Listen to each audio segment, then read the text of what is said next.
Komið þið sæl, ég heiti Lilja Sigurðardóttir og þetta nýja bókin mín, Alfa. Alfa glæpasaga sem fjallar miðaldra lesbíupar sem að ala upp unglingsdreng og þessi unglingsdrengur, Júlíus, það bil að fara að fermast og þar sem sagan gerist í framtíðinni árið 2052 þá fermingin aðeins öðruvísi heldur en við þekkjum í dag.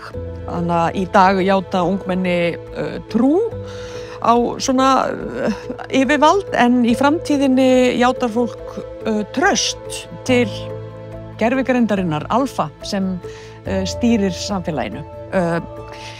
Þá sett svona tölvukubbur, örflaga í ungmennin og þá geta þau tengst þessari gervigreind og notið alls þess sem hún hefur upp á að bjóða.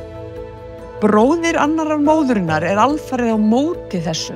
Hann sjálfur býr svona utan samfélagsins, ræktar kartöflur uppi við Elliðavatn og vill ekkert vita af þessu gervigreindar samfélagi og hann alfarið á móti því að þessi litli frændi hans fermist.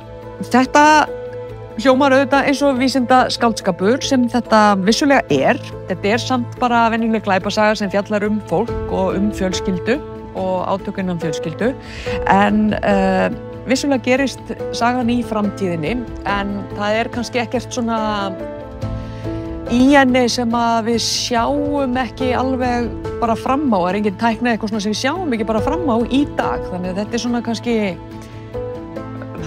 útópísk sýn á hvað gervigreindin gæti mögulega gefið okkur og það kannski bara fullkomið samfélag eða hvað? Forlagið.